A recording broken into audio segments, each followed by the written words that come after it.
Hello and welcome to Open Your Mind Radio. You have myself, Alan James. And you have myself, Stephen George. Good evening. Good evening. It's Sunday, the 24th of January, 2016. And we'd just like to say a big well done to everybody that turned up yesterday who could make the protest in Dublin and all around the country. Apparently there was a fantastic turnout. Loads of people there. A big warning shot to the government, hopefully. Will they get the message? I don't know. What do you think, Steve? No, they won't get the message. Seemingly RTE are still saying that three out of 4 people are still going to pay, or are still paying, I should say. Right, okay, so I reckon they should actually sack the staff they seem to be very bad at counting. Apparently RTE were reporting 5,000 when they probably more like 50,000, I think. Well, now, RTE have never been known for, making up the figures, have they? Yeah, yeah. Okay, no, not to worry. Well, we have a packed show tonight. Loads of information to talk about. We have a great guest on. The lady is Stephanie Relfe. We're going to be talking about kinesiology. And Stephanie was on the show a few weeks ago, before Christmas. But we've asked her to come back on because Stephanie is an expert in kinesiology. And basically, she sent us over we were expecting just a couple of DVDs, but Stephanie, fair play to her, sent us a whole instructional video course of 11 DVDs all about kinesiology, and I have to say it's quite interesting, and we're getting through the DVDs at the moment. And she also sent us a book over called You're Not Fat, You're Toxic. She obviously doesn't know you very well. Yeah, you're just fat. Or as we call it, you're not fat, you're ugly. Yeah. But so we're going to be getting Stephanie on in a few minutes' time, but before that, let's find out what the communication channels are. Yes, let's find out the communication channels. The communication channels are email info@oymireland.com, by phone 046 927 1212, and you can also contact us direct through the OYM chat room. Yes, 04692711212 is the phone number for the studio this evening if you have any questions that you wish to ask Stephanie this evening. Anyway, we also have the chat room as well on the website, oymradio.com. You will see the link there for the chat room. You can log in there. You can join the friendly bunch of people who live in there, and you can put questions there also. We also say a big hi to People's Internet Radio. We're going to be monitoring the chat room there as well for the questions. So all the questions will be in capital letters, so I won't miss them with my bad eyesight. So what else we got? We have the Facebook, the anti-social media. That link is on the website as well. If you want to check us out there, we also have the YouTube link for the videos. That's there as well. And the TuneIn Radio Link application, you can download that if you want to check out the show on your smartphone or your iPhone or your tablet or any one of those new fandangled devices. The link is there for that. Anyway. Alan. Brilliant stuff. Now, just again, got to do with the protests. I mean, we have to thank the Irish government, actually. We do have to put a thank you out there because they are waking people up en masse, and people are beginning to question the legal system and the law and saying, well, hang on a minute, do we really have to do this? So, in a way, there's a big thank you to the Irish government because Enda Kenny and his cronies are waking so many people up in Ireland and questioning the system. So in a way, it's a big thank you for the awakening. No. I'm sorry. I have to disagree. I couldn't give Enda Kenny any thanks for doing anything. I mean, maybe by the mistakes that they're making and the way they're doing things and the way they're trying to screw people, I think people are waking themselves up. Yeah. I think the government are just going above and beyond the call of their term of office, and they're really trying to milk people. They're trying to wring people like a damp cloth, to wring every penny out of people. And I think by them doing that is what has woken the people. I don't think I wouldn't give the government any praise or any thanks. I'm sorry, because the mess that we're in was started by the previous government, as you well know, and just continued by this one. And if we still stay asleep, the next government, which is going to happen fairly shortly, if we stay asleep, the next government will just continue on. Well, I don't know of any government since the foundation of the state who's actually done a good job. Any government. that I can think of. Has any government actually done a good job at all? Well, they do bits and pieces. I mean, let's be honest about it. Some of them do get in, and the likes of Charles Haughey, when he was in office, I believe he was in a couple of times. But when he was in office, people will say, Charlie got us the free bus passes, stuff like that. Yeah. Okay, but while Charlie done one thing, I mean, he done one good thing for the country, but he done a lot of bad things as well. The lovable rogue. That's what they called him, yeah. Yeah, they knew he was a rogue. But to be honest with you, Ireland could be a very, very rich country, but it's not because of certain people in the government, if not, the party whip system being in place, controlling everything. And so it definitely needs a big change, and this is the time to do it. Another 5 years, I just don't want another 5 years of the same old. Really don't. Anyway, Steve, you're going to tell us about the Pain Genie. Yes, I am. I mentioned it there last week as well. Anyone who's interested in the Pain Genie, you have heard us discuss it here on OYM, and we've also gone and done the foundation training course in Dublin. Well, there's going to be another training course coming up on the Pain Genie, and it's entitled Pain Genie Training Course, Energy Medicine with Skenar Technology. It's going to be in the Inch Beach in County Kerry on the 20th and 21st of February 2016. Details can be found on the website there, which is 21stcenturyenergymedicine.com/Skenar-training. Do you know what? I'll just put it up on the chat rooms there for anyone who's interested. But it is a 2-day course. It's well worth going to, and just pop along to the website, check it out. If you can go, do go. It's fantastic. I mean, when we done it, we learned so much. And I have to say, we've forgotten probably some of it as well, but we have learned so much, and thanks to all the notes and handouts that we got, we're still kind of keeping abreast of the technology. And I have to say, just while we're talking about it, that I actually gave one of my family members a treatment with the device a couple of weeks back, and it was my sister. She was complaining of carpal tunnel syndrome in her hand, and normally, she's kind of skeptical to a lot of this kind of stuff. So I just said, look, do you want me to give you a quick going over? And she said, yeah, go on, sure, you may as well. Nothing else is working. They're saying I'll have to go for an operation. So I gave her a 5-minute treatment with the Pain Genie and left it at that. And I got a phone call then during the week. Well, she rang my wife during the week, and she said, just want to let you know that little treatment that he gave me, the pain went away and it hasn't returned. So she was quite happy with that. But there's a hell of a lot of stories, more stories just like that of people having great success with the Pain Genie. So again, the 20th and 21st of February in Inch Beach in County Kerry. All details are on the website, which I'm going to post up in the chat room there. And we're aiming to be on that course. So if you can't make it, you more than likely will see myself and Steve down there. That's the plan anyway. We'll see what happens. Now, during the week after the Sunday show, I think the next day or so, we heard about the death of Glenn Frey, or Glenn Frey, depending on how you pronounce it, guitarist from the Eagles, 67.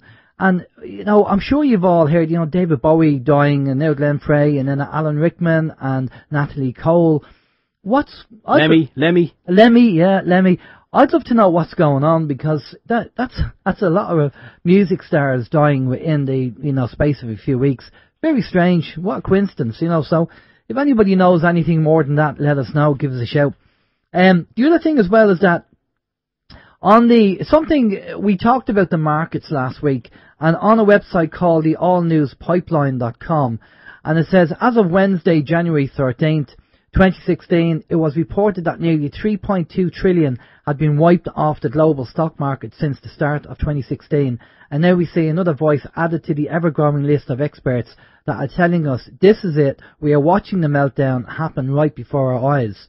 Now, that figure, the 3.2 trillion, is apparently changed, and now it's even more, apparently. So, I'd keep an eye on the markets and, just keep an eye on things. But what's going on, I don't know whether you heard, but Walmart is closing down 269 stores globally and laying off 16,000 staff. Wells Fargo, 121 IT people in the IT department. Seuss is 40 people let go. GoPro, 100 people. Hobby Lobby might be closing 500 plus stores. Extra Vision over here closing 28 stores. Mothercare, 3 stores.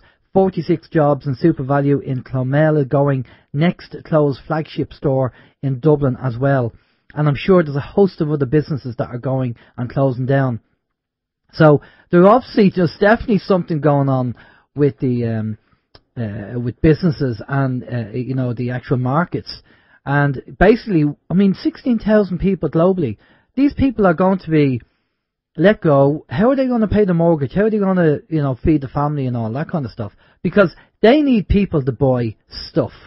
They need people to go into the shops to buy stuff, and then the companies have to go and get them supplied, and then the manufacturers have to go and make it.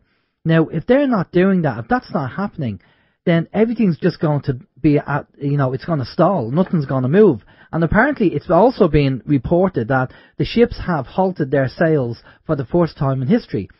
That ships that normally go across the North Atlantic are not going across because there's nothing to actually ship. So it's just something to kind of keep in mind and to keep an eye out on what's going on with the markets.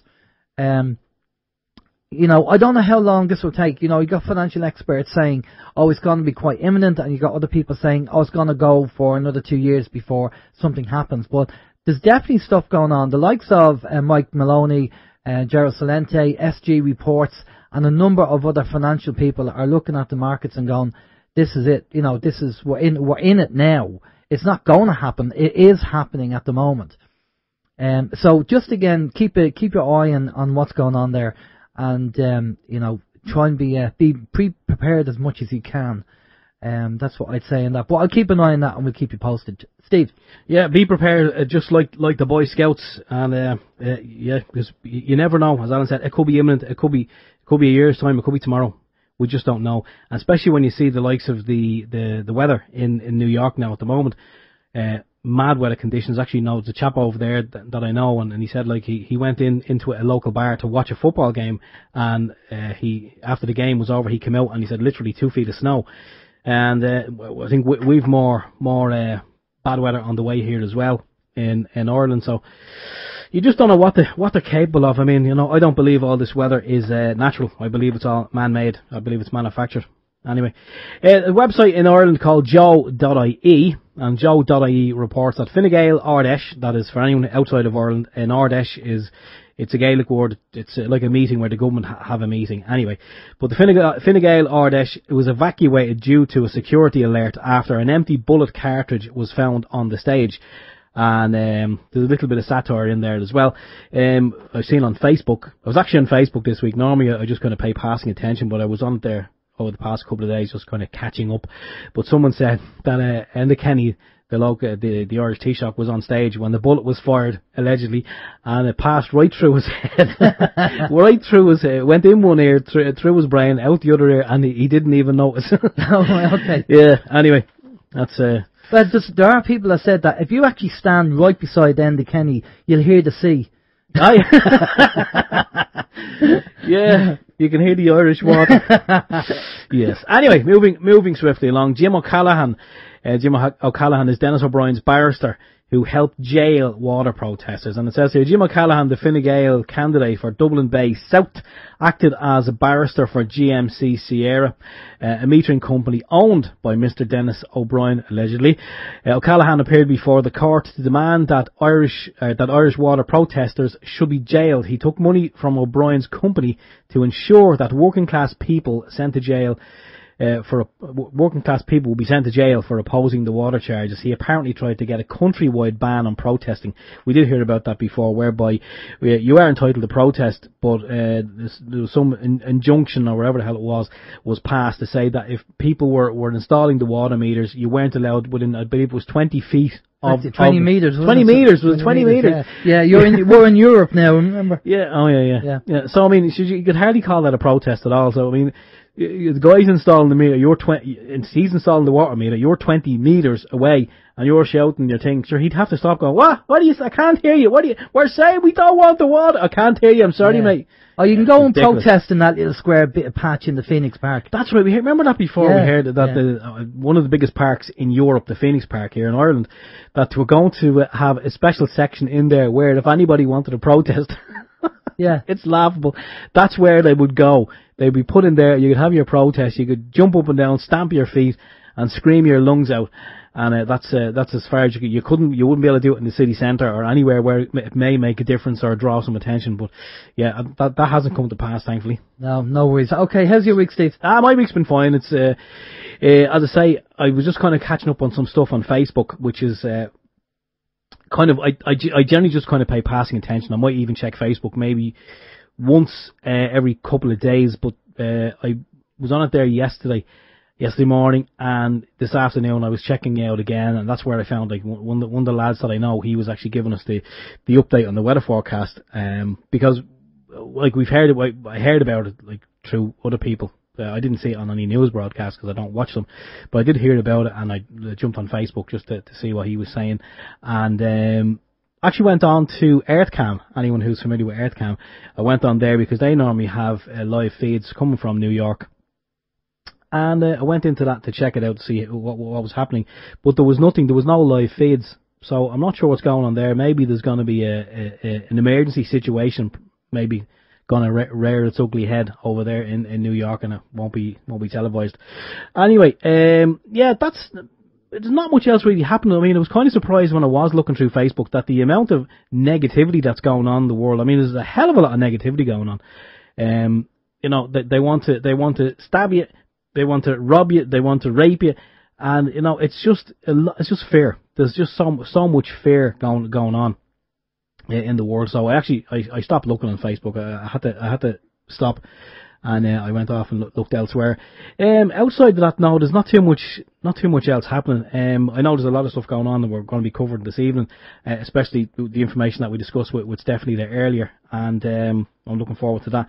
But yeah, outside that, I know you have a few things that you're going to mention to us as well. That is quite interesting that I was looking up to during the week. So how was your week? Yeah, before we get Stephanie on, just a couple of things.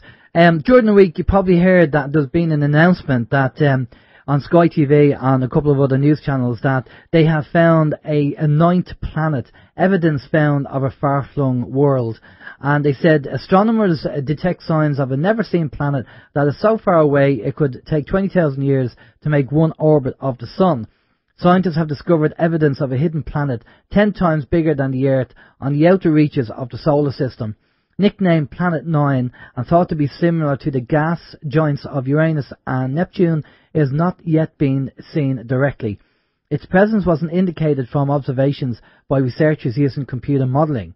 The world is around 20 times further from the Sun than Neptune, which lies at a distance of around 2.8 billion miles. Now, you have all different. They're saying it's 10 times bigger, 4 times bigger, 20 times bigger. They're saying that it's in an elliptical orbit, like Nibiru, and somebody nicknamed it also Planet X. Now, isn't that quite convenient that we're seeing this second sun? People are taking photos and seeing the second sun, and all of a sudden they're probably saying, "What are we going to tell the people?" I tell you what we'll do. We'll pretend that we found another planet, and we'll announce it. So when people start seeing the second sun, we'll go, "Oh yeah, that's Planet 9. That's the one that we spotted." That was on the news. Yeah. That's probably, I guess, the PR that they're going to take. But wouldn't it be interesting if it turned out that it was Nibiru, and that's the excuse they're using in the media to cover it all up? That'd be quite interesting. And the other thing, quickly, before we bring Stephanie on, is that I was down in the Mater Hospital, which is a hospital in Dublin, with an elderly aunt of mine who's 84. And I'll have to say, due to certain circumstances, she did manage to get a bed, but the ward that she was on was supposed to be closed.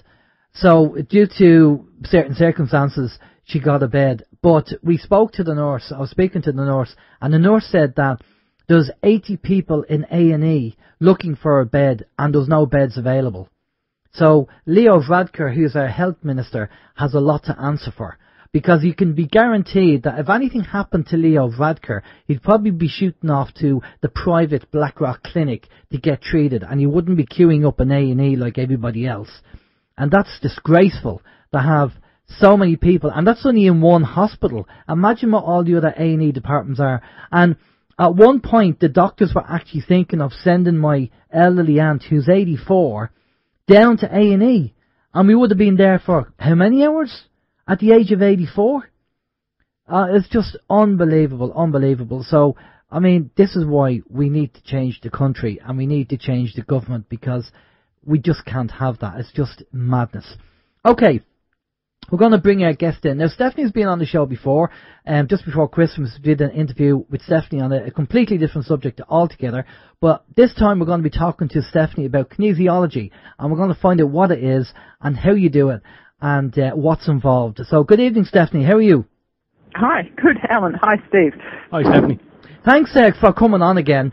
Again, a big thank you for sending over the DVDs to us and the book. Much appreciated. We are getting through them. It's something that myself and Steve want to practice and have a go at.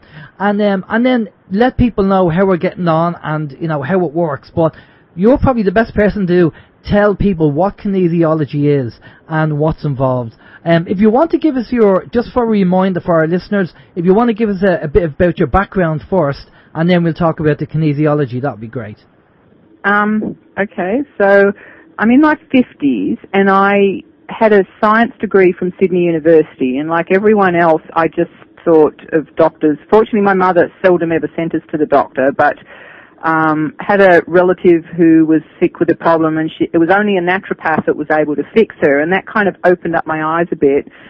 And then somewhere along the line, I was in Sydney, Australia. I'm Australian. I started doing a lot of personal development, and I started working with a biofeedback meter, and I ended up writing a book called The Mars Records. That's at themarsrecords.com, but that's a completely different subject. And in the process of doing this, someone told me that I should get in touch with David Bridgman, because he was the master at this thing called Touch for Health, which I'd never heard of. Well, I sent him a bunch of my clients, and they would all come back all fixed to their problems. So before I knew it, I was given a course in this, and then one day I was thinking, you know, I'd quite like to learn that kinesiology thing, but I didn't have the money for it. And I just said, God, if you want me there, you get me there. And the day before the course started, the lady who was promoting David Bridgman rang me up and said, would you like to do the whole training for free? So I go along to this course. It's just a weekend seminar, and we learnt this thing called muscle testing, and I thought, wow, this is weird. Here I've had this body all my life, never known you could do this, and I kind of thought that was interesting, but I still didn't really get it. It wasn't until about the 6th weekend that we did this thing called cloacals, which is a major system in the body that if it's out of balance, you can have just about every single health problem you can think of. And mine was out of balance, and suddenly I was like, wow, all these things. And everyone started asking, what is this thing called kinesiology? And then we learned how it's kind of got made political and different things like that. Personally, I think the medical mafia got in and messed it up a bit, because in America now they make $3 trillion a year keeping people sick, and kinesiology has the power to stop that. Now, there's two kinds of kinesiology. In Australia, we just used it kinesiology. I found out later there is a thing they call kinesiology. They do it in college. It's something to do with taping muscles. I haven't a clue what they do because it's useless. The real one that's important is related to either applied kinesiology or specialized kinesiology. And what it always uses is this thing called muscle testing. And you have to experience it to see how amazing this is. Now, you'll see people on YouTube doing it. The people on YouTube are not doing it properly.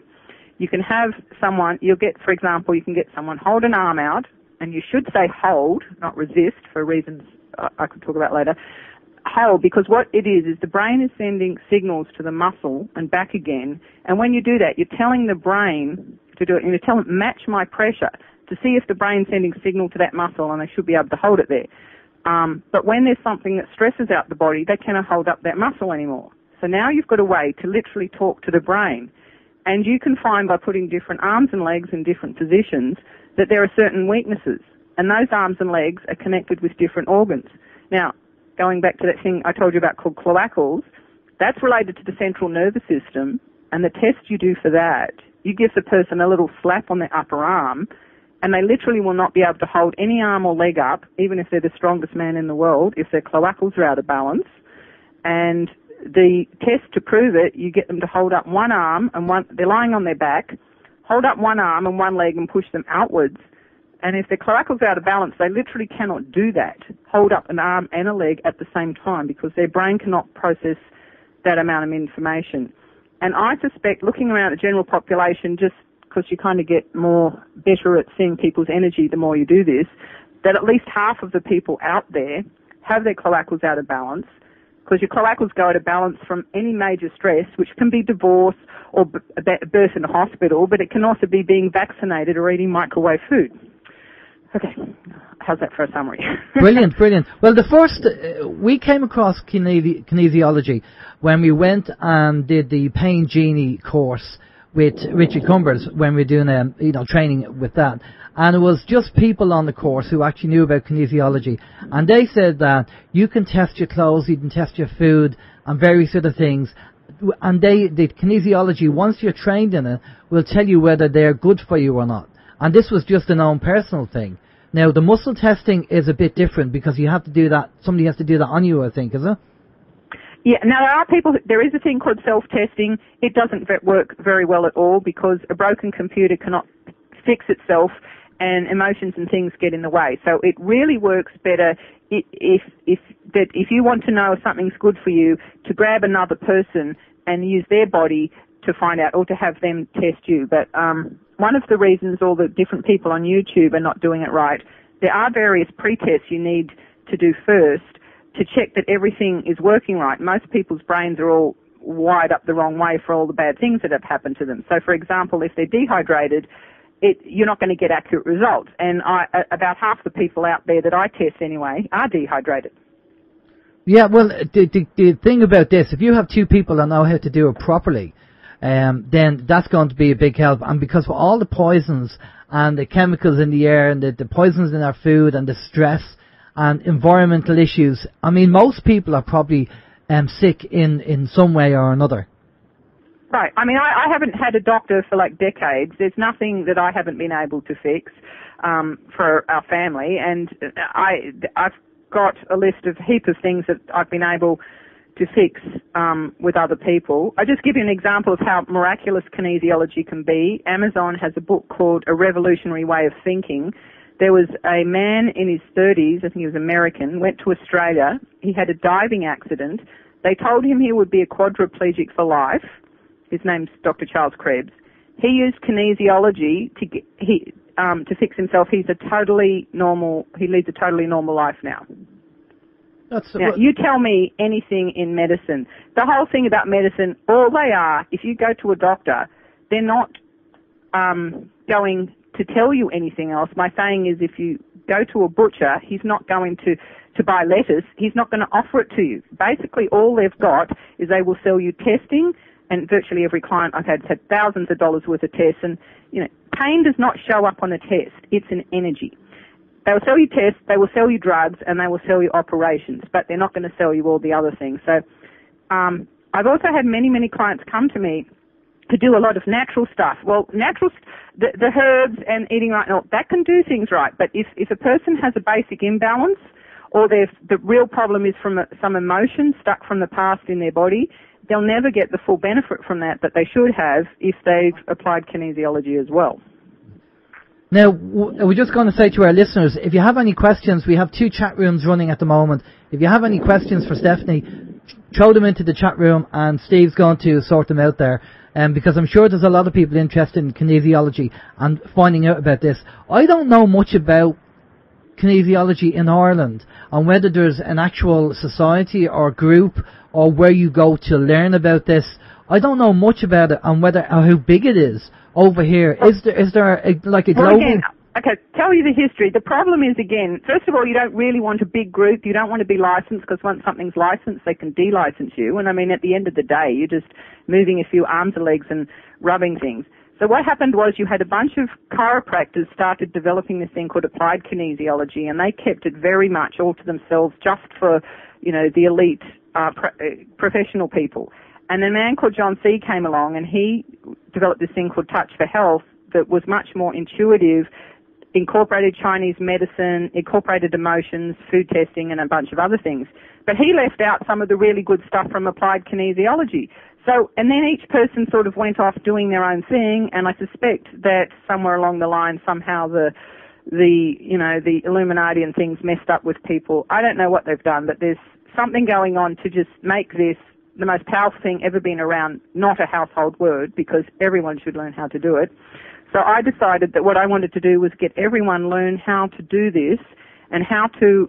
So Michael and I, my husband Michael, spent 4 years creating a DVD series, which what I put in it was the techniques that 80% of the people need 80% of the time to fix their problems. And then at the end of it, a lot of the times, there are hundreds and hundreds of kinesiology corrections, but because of muscle testing, once you've really learned how accurately to talk to the body, you can just talk to it. So you can just say, think of that problem, think of that pain, lock it in, and then you've got a way of saying to the body, now there could be 6, 7, 10 causes to one problem. It's not necessarily one thing caused it. We're not going to mask the problem with a drug. We're going to find out what caused it. Is the problem electrical? Is it emotional? Is it chemical and nutritional? Is it structural? Is it something else? And the body, have you ever played that game 21 Questions? That's right, yeah.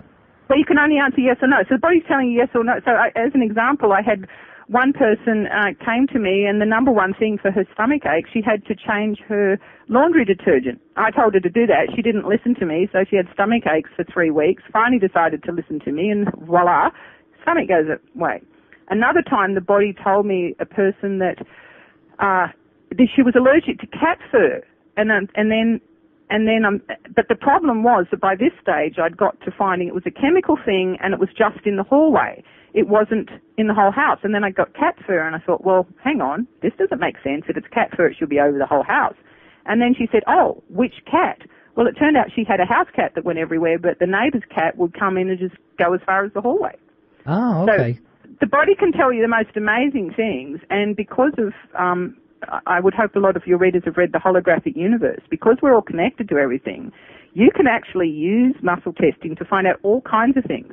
You can ask it to find out things about politicians, about other people, about getting into the more paranormal thing, the invisible universe. It all depends on how good you are at understanding what the words are you're asking the body, and it can get very fun. Yeah, no, one of the things we did mention to you is about asking questions. I mean, people who might want to find out about their love life, relationships and all that.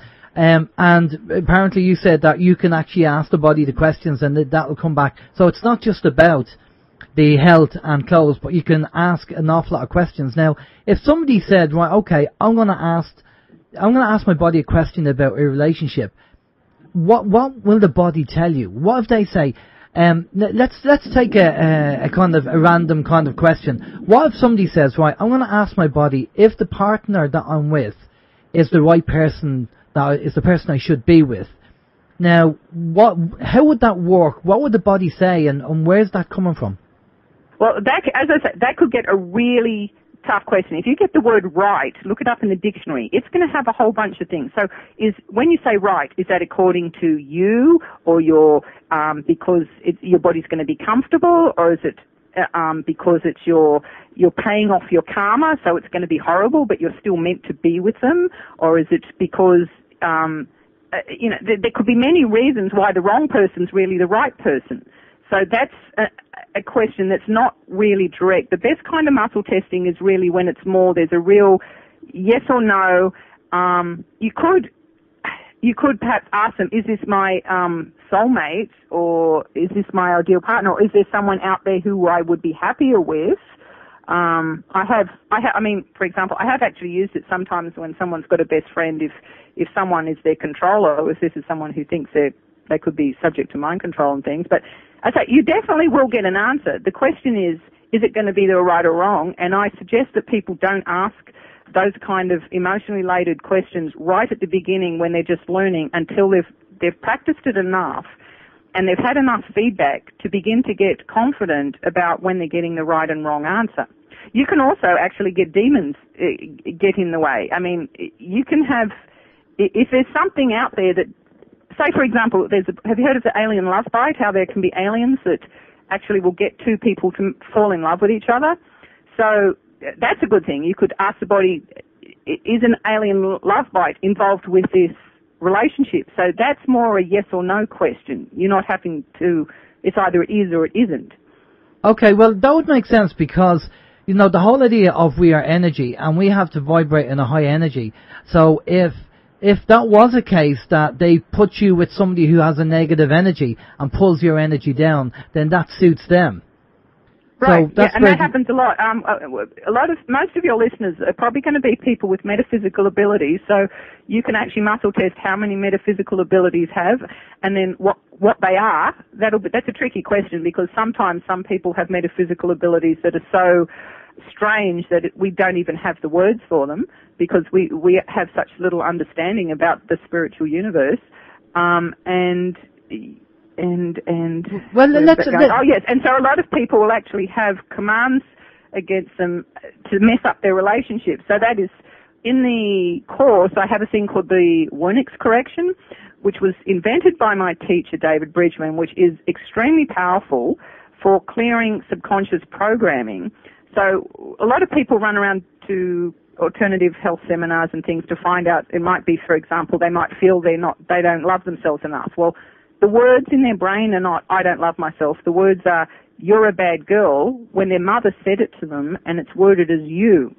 So what happens is there's a part of the brain, words are stored in the left side of the brain. Most people know that. It's called in an area called the Wernix area, or it's probably German Wernicke's area. But in the right-hand side, in the right brain, in the same area, if you stimulate that area, what they'll actually do is hear these words, you're no good, eat up, don't do that. And so a lot of people have these things called Wernix commands they've actually picked up accidentally, and there's a correction for that. But where the evil ones have taken this further is we've found that they can actually deliberately put these in, and we've found virtually everyone who has metaphysical abilities has been abducted, and they have these commands in them to cause all kinds of havoc, to make them be on their own. For example, I was just talking to a lady. She's been on her own for 20 years. She's a nice, successful lady, and it's because of these commands. Probably, I haven't worked with her. And to keep them poor, and to cause health problems. Okay, well, that's something that we're going to talk about. Now, we won't go into too much detail, but we will say that yourself and Michael kindly did a little test on myself and Steve before the show this week, and we won't go into too much detail, but basically with the test that you did using the unified source field, we've talked about this before. Richard has been on the show, Karen MacDonald's been on the show, and the burn doctors use the unified source field, which is the energy that's all around us. We're all energy. And you use the unified source field, for want of a better word, to actually tune in to myself and Steve. And without going into too much detail, basically you found that we had booby traps programmed with us, and that you also found out that we have been apparently abducted as well. Right. Now, a booby trap is a name I invented. What that is, that's a special kind of Wernix command where the person is to die if they remember a certain thing. So, a lot of the times, if the person's been abducted by humans, they'll have 10 of these. This seems to be what we've found from our own research. If they've been abducted by reptilians, they'll have 12. And they can come in other numbers. And many people have been abducted by numerous different species. And on my website, metatech.org, I actually list a whole bunch of these commands, just hundreds of different ones.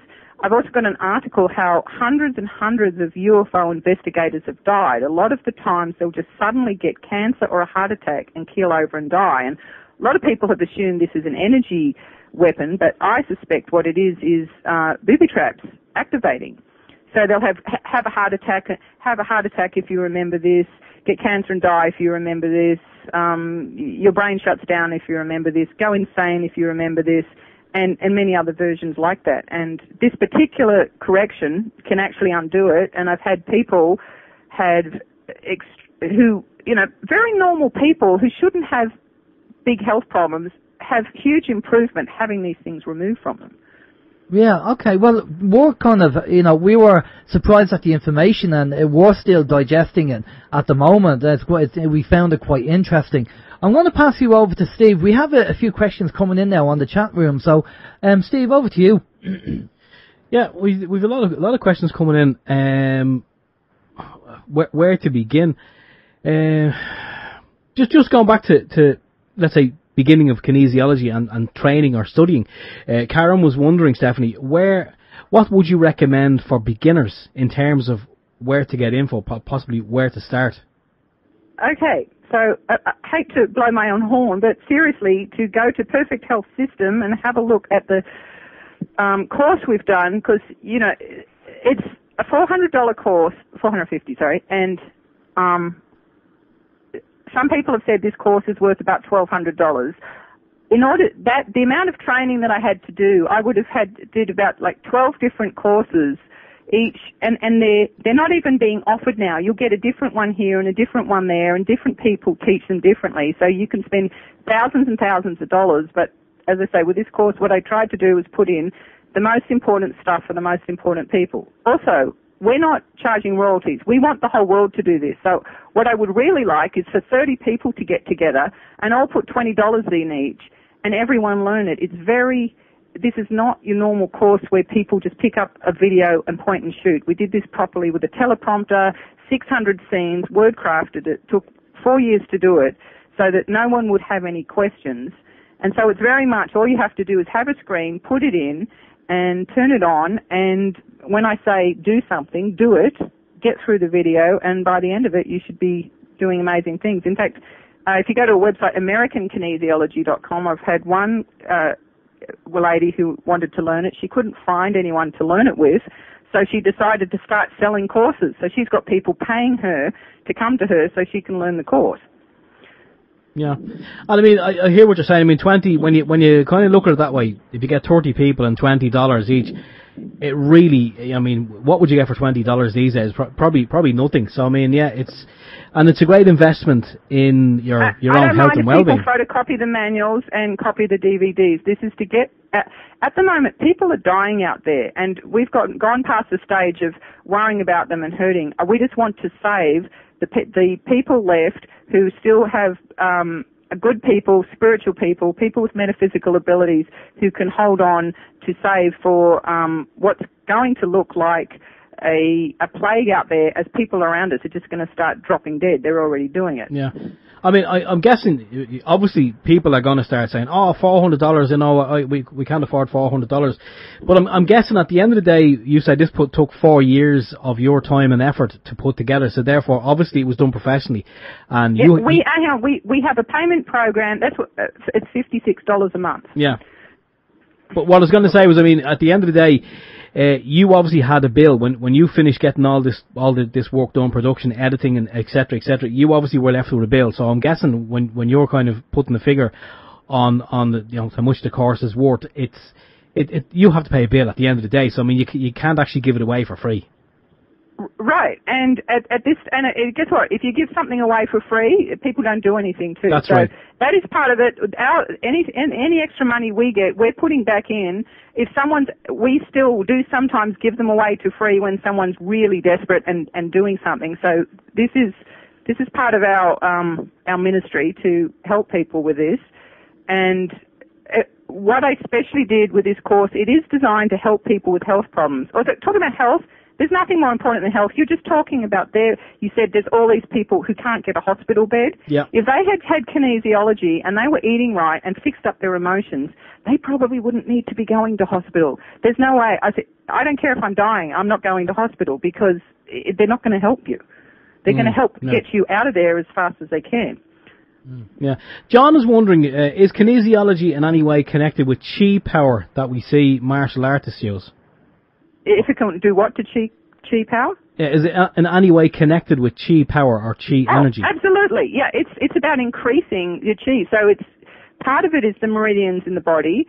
So how you do a correction? Say you find the particular leg quadriceps in your leg. It's the muscle that goes from your knee to your hip. If you can't hold that up, well, first of all, they're going to have trouble walking upstairs. That's also connected to through the meridians to the stomach meridian, then that's not working. But now there's a blockage, and so the whole chi in the body is less. If their cloacals are out of balance, they could literally have. I've tested people. They've got about 10% of the energy. Usually, it's about 50% of the energy that they should have. So It's about balancing up the energy. Most people are like a three-legged table. They're all wobbling all over the place, and the energy is all in the wrong areas. And if you get the energy in the right areas, they're going to feel a whole lot better. Now the body's working better, and now it can heal itself. So we're not really healing it. We're correcting the imbalances, but it's not done as a fluffy-wuffy thing. It really is, it's half science and half art.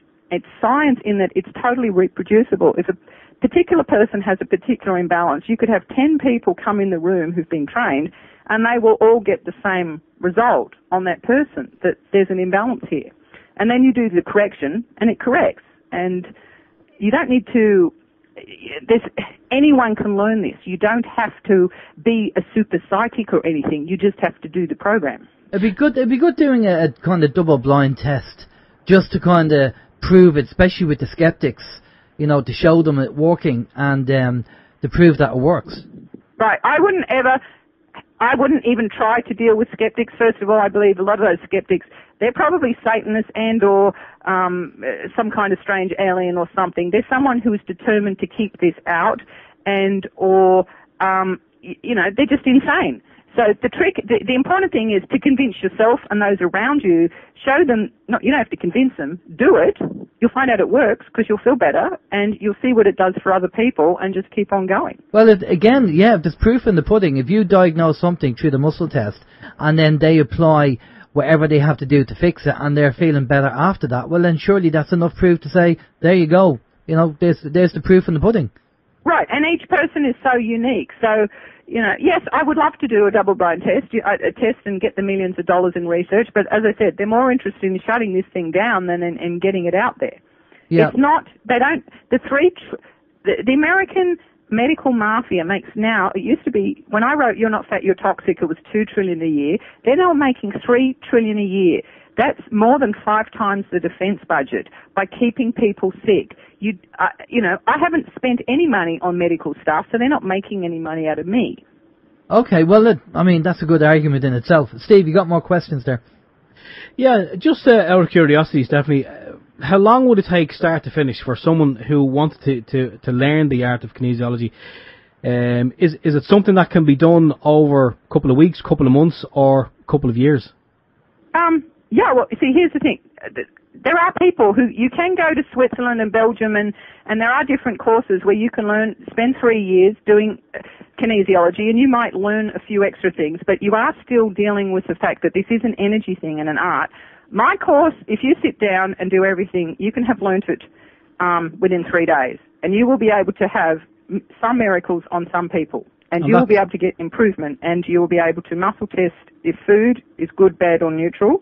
You'll have a way to clear emotions from the body, a way to heal back pain a certain amount of the time, and a bunch of other things. So a full 3 days, I've on perfecthealthsystem.com, I've got a 3-day program where I show how long it takes to do each DVD and the tests and things. Now, how long it's going to take you to get really good? Well, you know, life's for learning. The more you learn, the better you'll get, and the more you work on yourself, the better you'll get. For example, if someone is still a caffeine addict and still drinking coffee and they have a client come to them and the main problem with them is that they're drinking coffee and caffeine is toxic and they themselves won't give it up, they're less likely to tell that person to give it up. So I hope that answers the question. So you have to practice basically you have to practice what you preach is what you're saying. Yes. Yeah. Yeah. Okay. And the more, you know, but you'll find the more you do this, you just start getting healthier. I mean, because of kinesiology, I've actually given up chocolate because I've seen what it does to my body. I've been in balance and then out of balance and then found out it was chocolate so many times that I literally don't ever eat chocolate. Well, maybe once a year have chocolate. Yeah, that's the trouble. It's always the good stuff that you have to give up. Steve? Yeah, just in relation to chocolate, I've actually noticed as well that I if I eat chocolate, well, if I eat too much chocolate, I do have a reaction to it. So I'm guessing that's probably just my body's way of telling me that I shouldn't be eating the damn thing. But it just tastes so good. But I suppose, Stephanie, I've actually seen your kind of the itinerary for the course, the 3-day course, and it is 3 full-on days. From what I've seen, it's definitely going from like from the morning. You think you even have a 10-minute break in there, and it goes right up to could be 5, 6 o'clock in the evening. So it's definitely 3 full days. So I'm guessing like there's probably a lot going to be learned in those 3 days. And people being people, you know, life does go on. They have the family and they have to do their job, etc., etc. So I'm guessing it would probably be a wise thing to probably watch the DVDs and do the course more than once. Because I'm guessing it's probably similar to driving a car. You get the basics of it, but you have to keep doing it and doing it and doing it to perfect it. That's true. Yes. Okay. And if people don't have a full day, I suggest that, say to yourself, turn off the Facebook, turn off the internet or the TV and set yourself, it's like you've got an appointment with the doctor or the dentist, 7 o'clock every Tuesday, you're going to sit down and do 2 hours worth, because the medical establishment don't care about you. The Illuminati want to kill us off. They especially want to kill off the good guys. And if you don't take responsibility for your health and get some knowledge right now of how to do it, sorry, you're just going to be one of the ones in the number in the game of life. You're just gone. Yeah, that makes perfect sense. John was wondering, he sent in a question, said exactly what is happening when this supposed diagnostic procedure is being used. I'm guessing he's speaking about the muscle testing. How is a doctor able to ask the body what is happening with it, and what or who is answering beyond the human subject? Okay.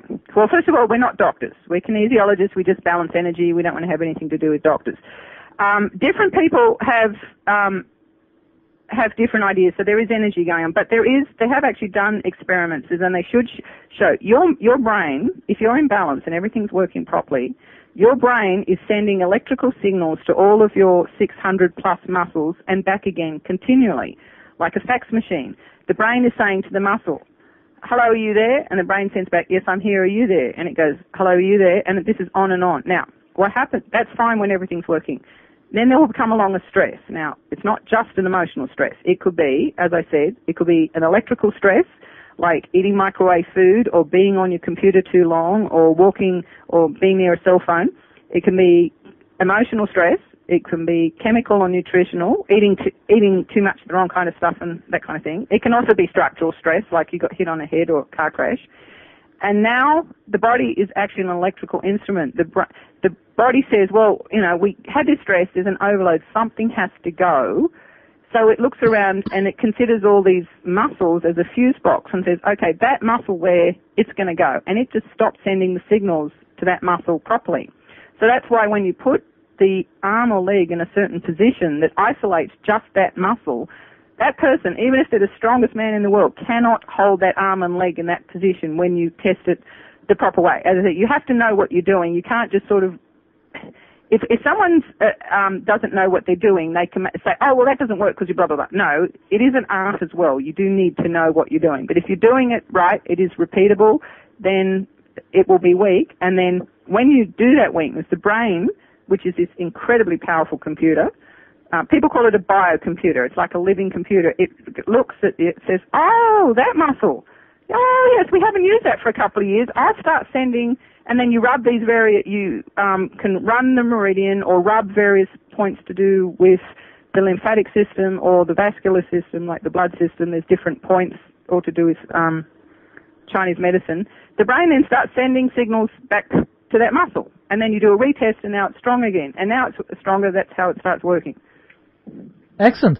Obviously, something that we said to you before we went live, and Steve come across it, and you're always going to get people, the skeptics and the illusionists, who'll say that, well, actually, kinesiology is all down to, it is scientific, but it's not scientific on the way you think. And Steve, do you want to give the example to Stephanie? And I'm sure she's come across this, and I'm sure she's dealt with it before. But just because we know the listeners out there's some listeners who probably don't know enough about kinesiology or might have seen illusionists doing stuff, and so we can put this to bed as well. Steve. Yeah, Stephanie, I was actually watching. It was a very short documentary. Some guy done it before. He done it kind of. He had a scientific background, and he done this study. And he asked the scientist to pick out 5 different words, and healing words, And she put them all into a hat, and she pulled out 3 different words. One was healing, one was magnetic, and one was oscillation. And what he did was, he then said, And he told you exactly what he was doing, and he said, he had a pendant, and he said, this is a pendant, it's a piece of plastic, it doesn't have any magical properties. And he said to this guy, I need you to hold this pendant. Before he gave him the pendant, he explained that it had healing, magnetic oscillation, something built into this pendant. And he got the guy to stand up on one leg, and he outstretched his arms, and he got his one finger, and he pressed down on the guy's left arm, and the guy, he tipped over. And then he asked him to hold the pendant. The guy done the same procedure again, but instead of using one finger, he used both arms, and he's pushing down with all his might on this guy's left arm. And the guy was rock solid. He didn't tip over. And he was saying that some of these people who you will see at the likes of Mind, Body and Soul fairs, and they're purporting to be kinesiologists, applied kinesiology. And he said what they will do is they will convince you to buy this pendant or whatever they happen to be selling, and they'll push down on your arm with one finger. But as they're pushing down, they will also be pushing to the side, therefore tipping you over. And he said then when you're holding this magical pendant and they push down with all their might with both hands, instead of pushing down and trying to tip you over, they're pushing down but they're pushing into your body to actually steady you. So he said that's one of the things that he's come across, that in some of these fairs where people are trying to sell, they're just basically trying to sell snake oil. Right. I absolutely do not ever trust any muscle testing from anyone who has a product to sell you, because muscle testing, if you learn how to do it, you absolutely have to have a totally open mind to the answer. You have to be willing to show the answer. But if you want to interfere with a muscle test, absolutely you can do it. So at all those fairs, first of all, most of them, they're doing it for money, so they're not going to get an accurate answer. They're not open to the answer. Secondly, I've been to these things. I've never seen them once do the pre-test. You have to do the pre-test. You have to check that the central nervous system is in balance. You have to check the person's not dehydrated. You have to check they're not switched, which is like when the person winds up the clock and throws the cat outside. No, I said it the wrong way. Winds up the cat and throws the clock outside. See, could have been switched as then doing that. Your brain, the right brain and left brain are switched over. They can be blocked. They can be emotionally tied to it, so you have to know what you're doing. And if it's, as I say, it's an art and not a science. You can use it for good, and if someone wants to mess up things, they can, especially in that. Yeah, don't have anything to do with someone doing it that way. I think it's down to intention.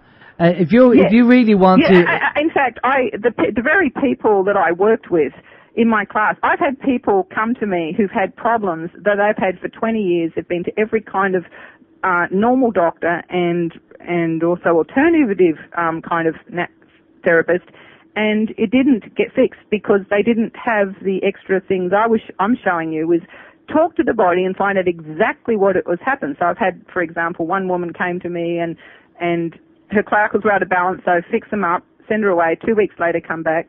Now, she's still out of balance, so you don't want to do what a chiropractor does and just keep doing the same correction over and over again. If you fixed it, it should be fixed. You don't want to fix it again. You want to talk to the body and find out, why did this balance not hold? So I'm going through it, so you can actually hold up a list, which comes with the program, of 250 different emotions. So we're going through this, and somehow the body knows what that list is. So I get to this emotion, it's called no choice. No choice is one of the worst emotions you can possibly have. And then I muscle tested, and I got something happened when she was around 6 years old, and then I got a picture of something yucky. So I said, I'm going to ask you a strange question. Is it possible that there was any kind of, sexual violation around 6 years old? And this 4-year-old woman just burst into tears, cried and said she'd never told anyone before that had happened to her. So that's how powerful it can be, that the body can tell you things that person's not telling anyone.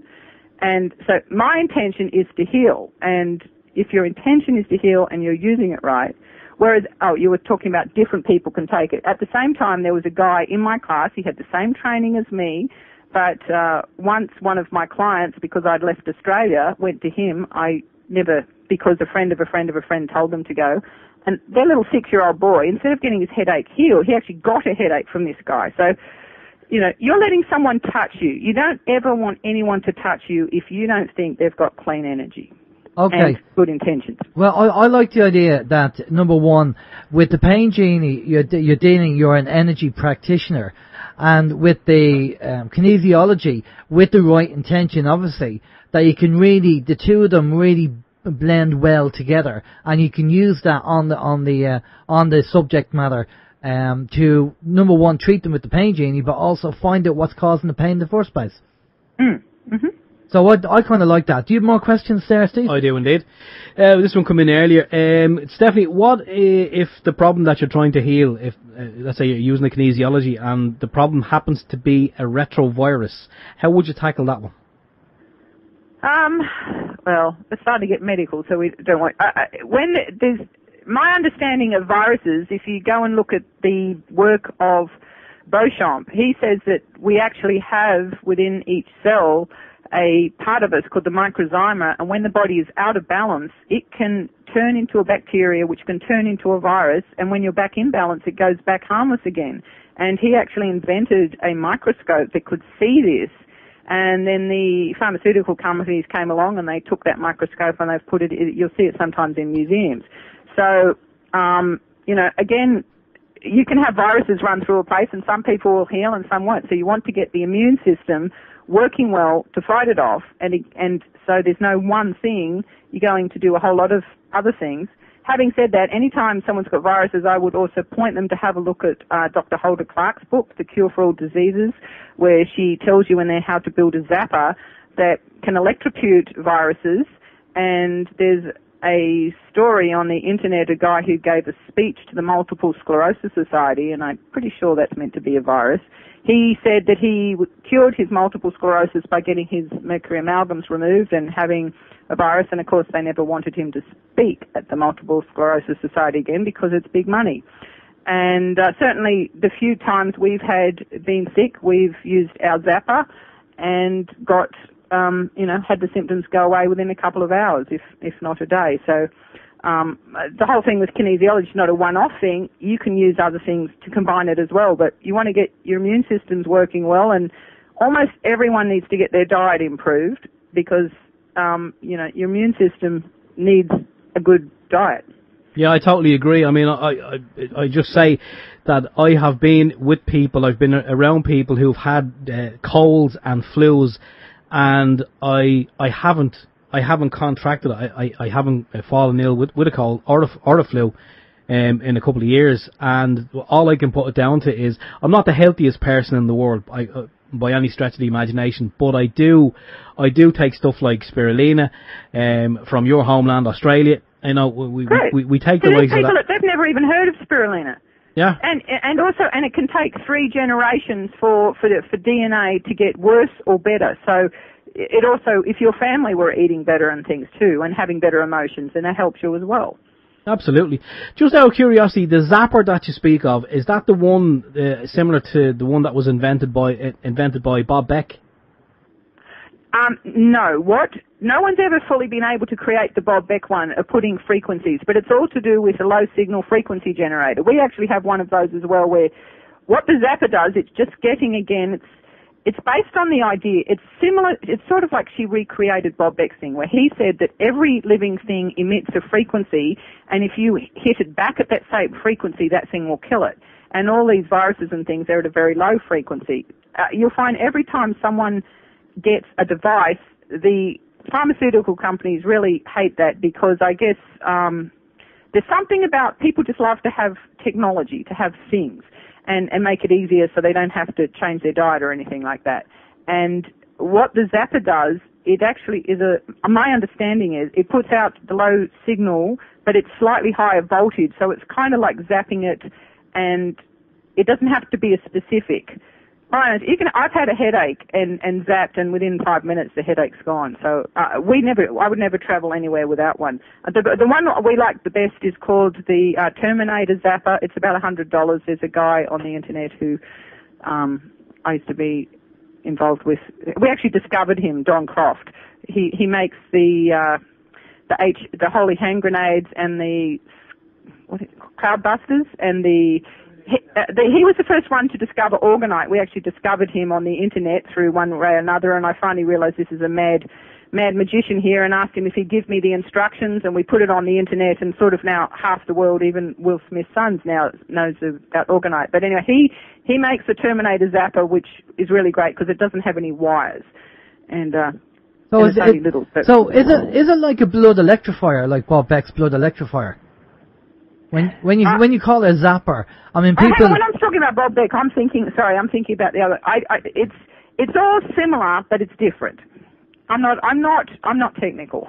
Okay, because when people say a zapper, they probably are thinking of something like a taser.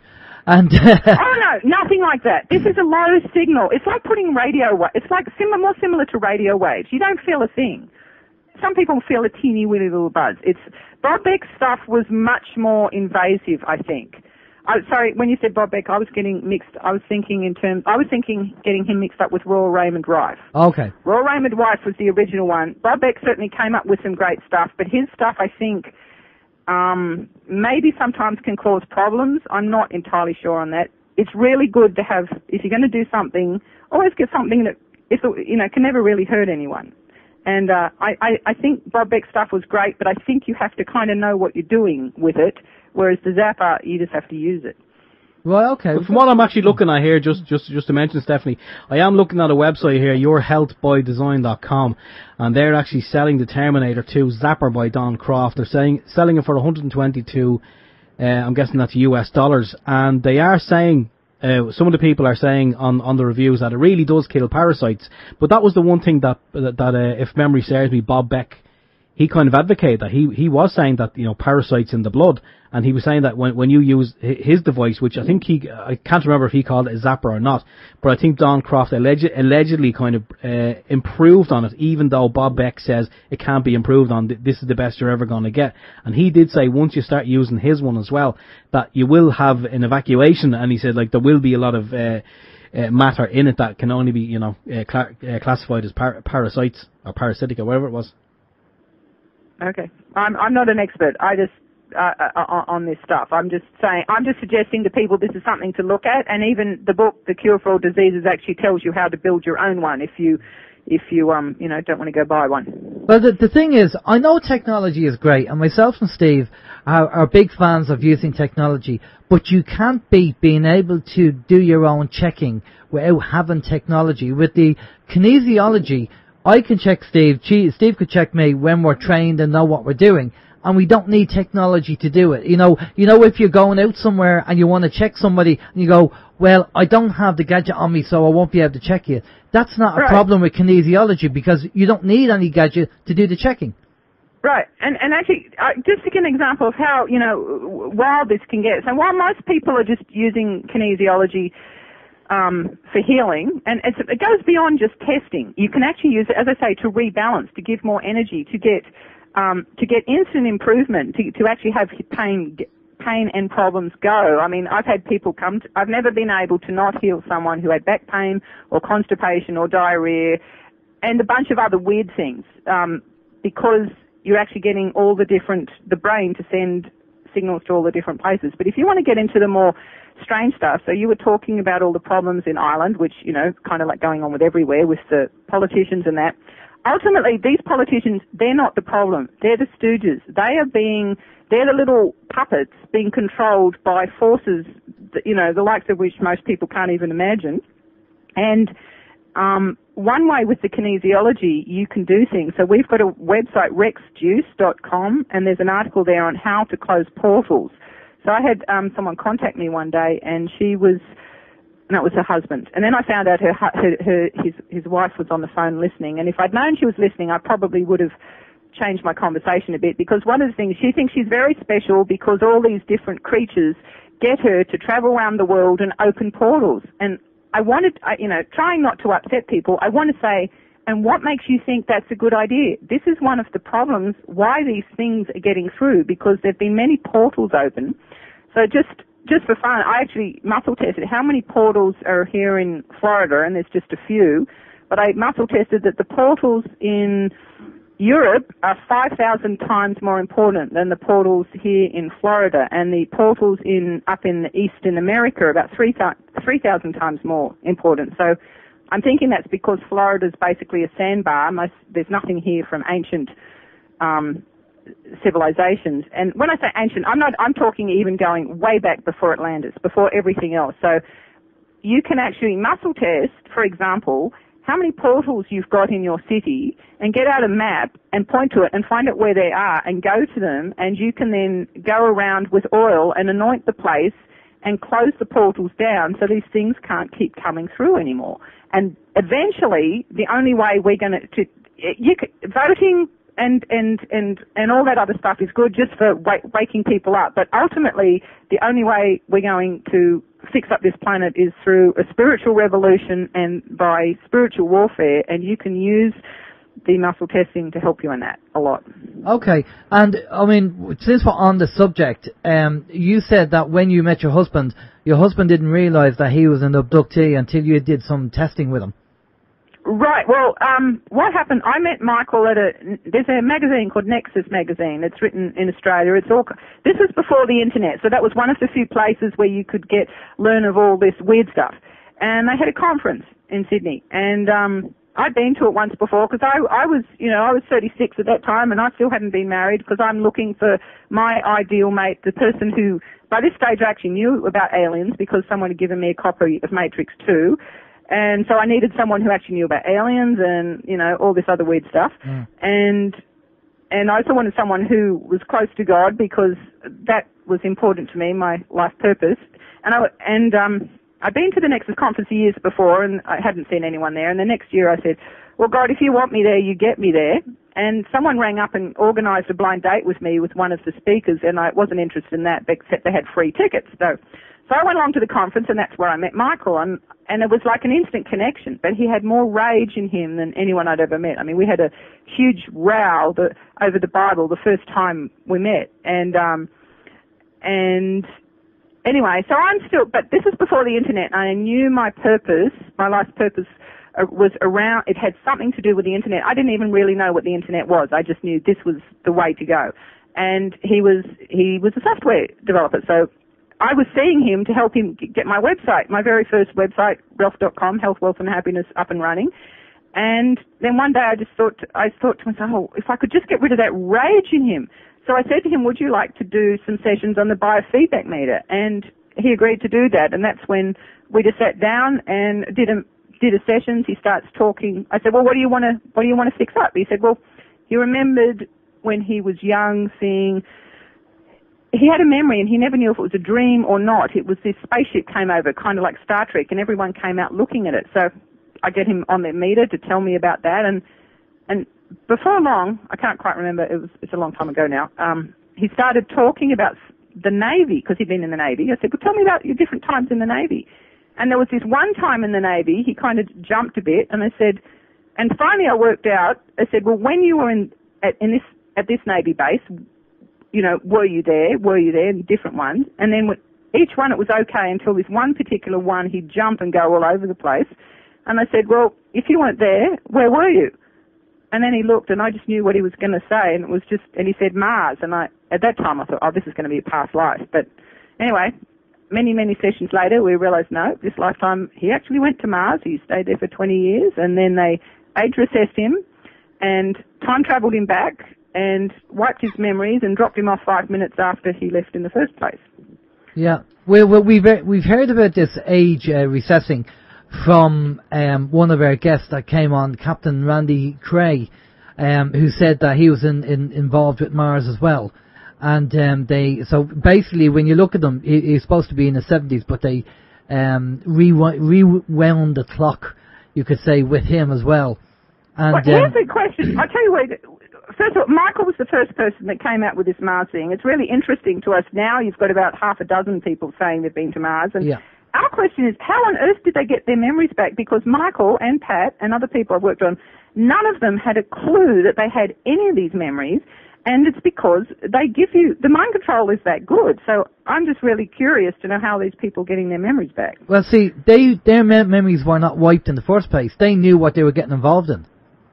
So the likes of... Yeah, Michael knew what he was getting involved in, but they still wipe their memories because they don't want people talking about this stuff. Yeah, well, just going by what the guests say to us, the likes of Laura Eisenhower, Captain Randy Cray, and Andrew Pasago, they were all part of the actual project that was involved with Mars at the start. They were they didn't need to have their memories wiped because they were involved in the project. Yeah? So they were willing. I don't understand it. This whole thing is Michael didn't need to have his memory. It's all top secret. We're talking top secret. They don't want people. Yeah. So it's just a question we have. Yeah. Well, maybe it's something that in the psyche. It's like, you know, when they talk about people in the New World Order, and there's people at the very top who know nothing about what's going on in the military. But you have to be a certain kind of person, and it's not about rank. It's just you have to be a certain type of person. Maybe it's an energy or DNA or something like that, where you are accepted in and you're told that, you know, what's going on, and your memory's not wiped. For other people, your memory's wiped. That's a possibility. That's a possibility, because I've heard that before, where you top-ranking military men I've seen an interview where there's a top-ranking British general. And he was told, after he retired, he was told all about, you know, the UFOs and Project Paperclip and all that kind of stuff. And he said, why wasn't I told about this? And they said, well, it's a need to know, and you didn't need to know. Even though he was high-ranking, he was one of the people that wasn't told about it. But there was probably people underneath him that was told about it, but they were told not to say anything.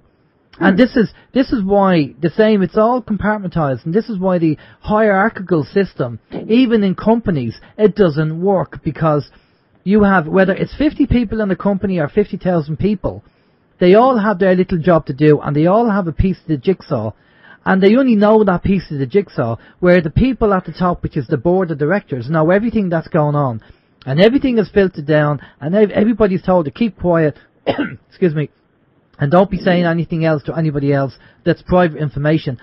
Having worked in the corporate world, I've seen this happen and seen it going on time and time again. So I know that's how the system works. And of course, if people only have a piece of the jigsaw, well, you don't know the full picture. They don't know what's going on. No. And of course, the other thing, if they get their memories on one thing, that could be because, okay, now we're just going to think, oh, that Mars thing. But in actual fact, there's a whole lot of other things going on which they don't remember, and they're not going to talk about them because they don't remember them. Exactly, and again, it's compartmentalized, like the Philadelphia experiment when they did the nuclear bomb. I mean, there's so many people involved in that, but it was all compartmentalized, and nobody was saying nothing. So, and this is the way they do it, and this is why I'm not a big fan of hierarchical systems, because too few people at the top have too much control over too many. And that's the problem. But we have more questions come in, so I'll pass you over to Steve.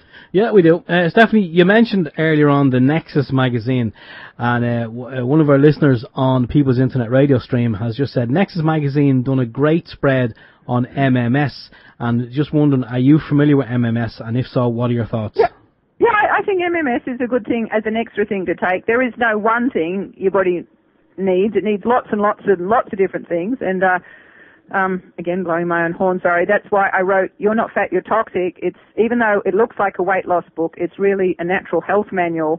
And what it goes through, it's got 55 chapters of every single thing you need to eat and not eat and why, backed up. And MMS is just one of the subjects, one of the chapters in that book. And tell me something, do you feel, just moving away from the MMS, because there's loads of, alternative products out there that people can use, different ways to use it.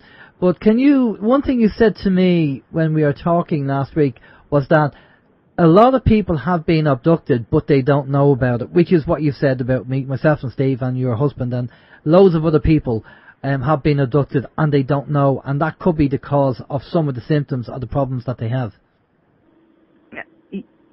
Yes. And so what was the question? Well, no, that one thing you said is that so many people have been abducted, but they're just not aware of it. And if they knew about it, if they knew they were abducted, maybe that would be the step in the right direction to start doing something about it. Right. Well, so I'm just this is our experience, that it's almost got to the stage now because virtually everyone who phones us or talks to us is an abductee, and I can muscle test Just as an example, just that lady I was telling you about who went around opening portals, just to try and help her with some problems, I just muscle tested here, and I said, well, I got that she'd been abducted by aliens that were... what I'll do is I'll try to muscle test how many species and what kind of species, and most of them are the normal, greys, reptilians, humans often involved, and reptilians, but there's many, many, many other species, and I've actually been able to sort of see these things, and I said, it's really weird, I've never seen this before, but I think that this thing is like a huge, big green blob, and the husband said, well, it's funny enough, she has a little green blob statue on her desk, and here's the thing with mind control, don't even you think of it as mind control, it's just plain hypnosis. If you get some scopolamine and put it in some orange juice and you tell someone not to remember, they're not going to remember, and that's just it, and then so these people, going back to the Wernix commands, people have been abducted, they'll have booby traps most of the time, which will be die if you remember this, have heart failure if you remember this, and hundreds of other versions of that. Then they will have a whole bunch of commands to not think about aliens or abduction or anything. Then they have a whole bunch of ones, if you do think about it, to deny it, it's all a dream, this didn't really happen.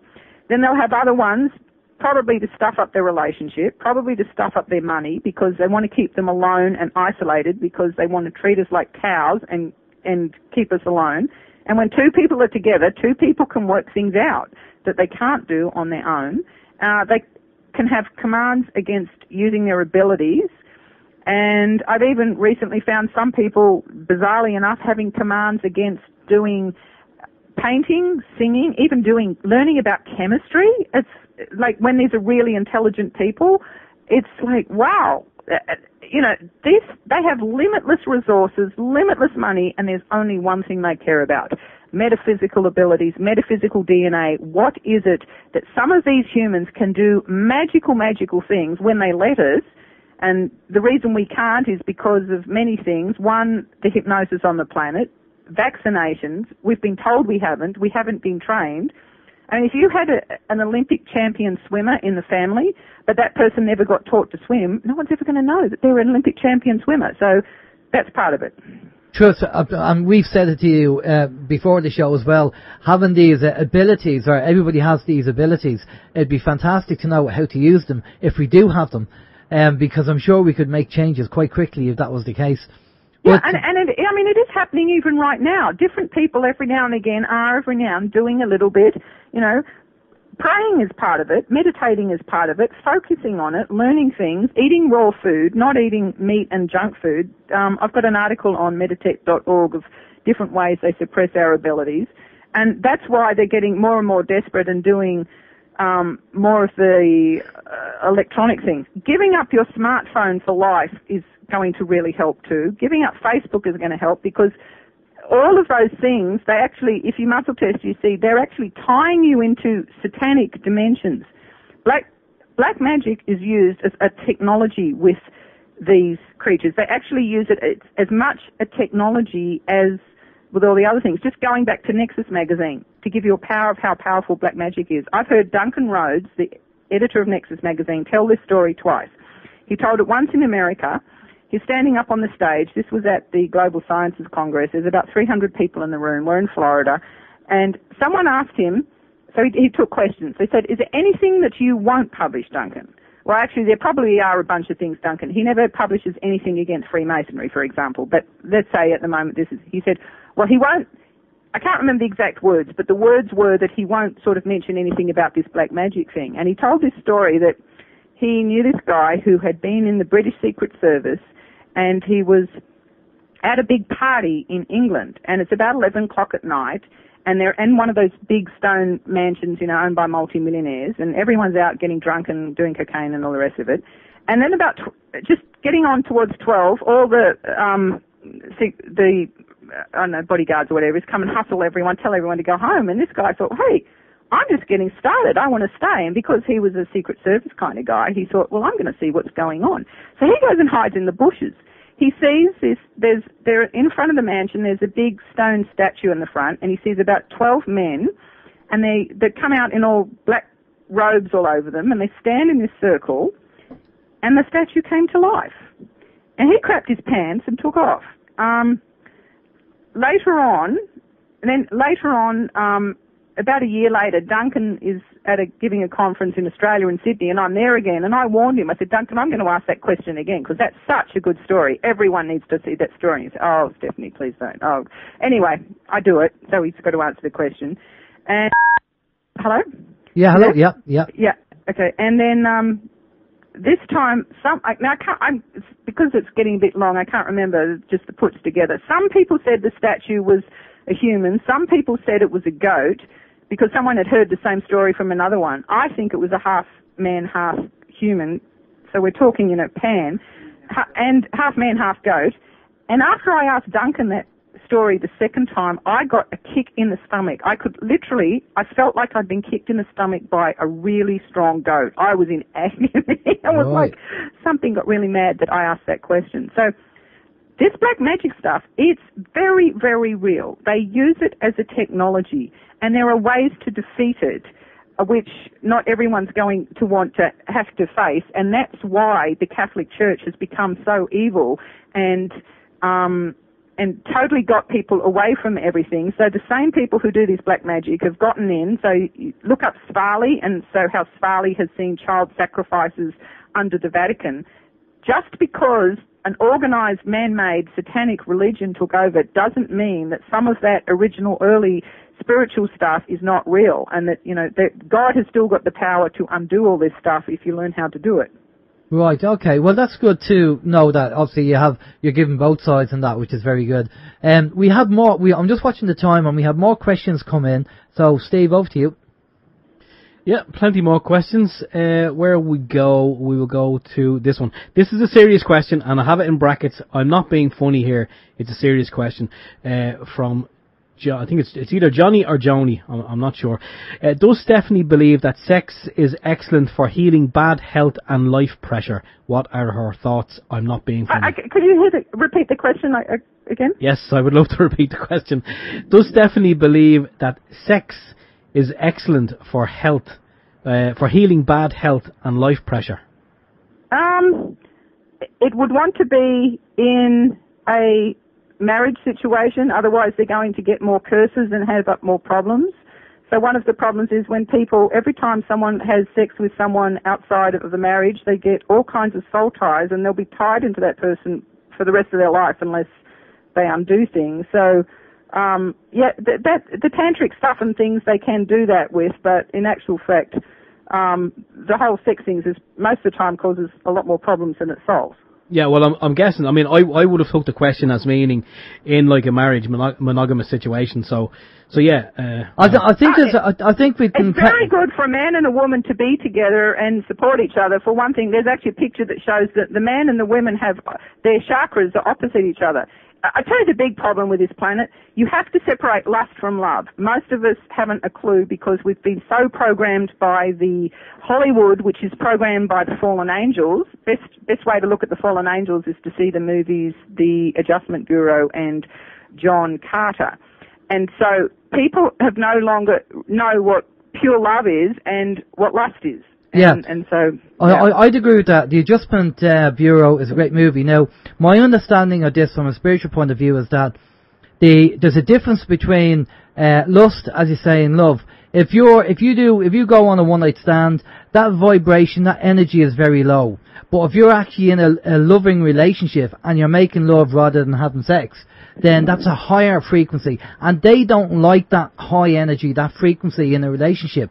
Because it's don't. But also we've still got to keep the idea of the children thing and the family thing. And so, I mean, Sai Baba, and I have a fellow of Sai Baba, I followed a lot of things. He said there was a time, eons ago, where humans actually didn't. Basically, they only would come together just to make children. So, I mean, a lot of this planet has been turned around the wrong way, and it really...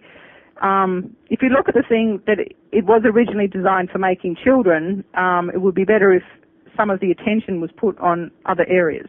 Yeah. But absolutely. Certainly it's a good thing in a loving marriage situation. Yeah, totally agree. Steve? Yeah, just kind of backtracking a little bit, Stephanie. Hammy is wondering, would you have any advice to give him in relation to a hernia? Hiatus hernia, he said. He was just he was doing something yesterday, bent over, and it just popped out. Okay, so I'm not giving any medical advice, but things that have worked for a hiatal hernia or a like piles, hemorrhoid thing. Yeah. First thing I recommend it, I have to say, is everyone should go see a doctor. There is a correction for. Sorry, are you saying piles or stomach thing? No, stomach, hiatus hernia. Oh. There is a correction in applied kinesiology that can help someone, but it would be it's beyond the scope of my explaining it here. Okay. You can, the person they can actually with the right kinesiology actually push it back in, but without knowing how to do kinesiology, it's probably not going to work. I mean, you can do all kinds of things with kinesiology. I don't know how to do it, but I spoke to a woman once who said she had a prolapsed uterus, and someone in kinesiology got it to go back in. So. Fantastic. Again, it's a lot of studying. I hope that never happens to me. Exactly. Just saying, like, you know. Anyway, Love Not War, one of the people on our chat room is wondering, have you ever looked into hemp oil? I have, and my belief is that it's like a lot of plants. It's got good stuff and it's got bad stuff. It's like caffeine. Caffeine is in a plant to stop people take it. So I know at the moment there's all the rah-rah, have hemp oil because it's got omega-3 and all the rest of it. But guess what? Go and take something that doesn't have anything bad in it, like chia seeds. So every time I muscle test hemp, anything to do with hemp, it's bad. The fallen angels want to trick people into having things that mess with their mind. So even though it's in very, very teeny-weeny little quantities, just think of the fact that homeopathics work, even though there's supposed to be nothing there. The energy works, so I believe none of us should take any hemp oil. All the things that are in the hemp oil you can get from other plants that don't have any of the other things in it. Okay, that's an honest answer. That's fair enough. Can I? There's another question from one of our listeners, Chris, who just wants to know as well that he says, can you ask Steph, who are the Greys and what do they be doing in people's bedrooms? Is that something you've come across before? Oh, yeah, that's the kind of thing we're coming across all the time. But it's not just the Greys. I think the Greys I'm beginning to come to the conclusion that the Greys and the reptilians, while they're very bad and they do terrible things, they stole. I was pregnant with a daughter that was 2 months pregnant, and the reptilians and the Greys took me and took our daughter and never saw her again. So they're extremely bad. They're just one of these parasitic things that are using this place as a farm. One thing about the Greys, there are stories which I think could be true, that they're almost like a genetically modified fake race. So I would like to see the Greys go extinct, whereas with the reptilians, I do believe it's possible, because I've sort of come across stories and think I've met some on the ether kind of thing, that some of the reptilians might be good. But I also think we're being set up with people like David Icke and things saying, just getting everyone thinking reptilians all the time, and that the real evil are the Nordics, and that many of these YouTube videos you see where you can see slit eyes are actually Nordics and not reptilians, and that's why all you see is the slit eyes. In fact, if you watch those often enough, I've got to the stage now we can go back and look at old videos of Zorro and the Avengers and things and actually see slit eyes every now and again on all kinds of actors all the time, but you don't see the scales or anything, which reminds me, I meant to mention, there's a video on YouTube you should get to look at. We've put it on meditech.org. This lady found out, her and her group had been trying to find out what do they have to do to get it so you can see all the stuff like in They Live, like you put on the glasses. Yeah. And she said, it's really weird. She said, you go around and try this. Go around every time you're around and say, I break the code of disillusion. That's D-I-S and then illusion, I-L-L-U-S-I-O-N. I break the code of disillusion. And I tell you do that, you just might start seeing slit eyes on people you didn't think you'd see before. It's interesting. Can I add a kind of disclaimer to that as well? That, you have to be careful what you ask for. Because...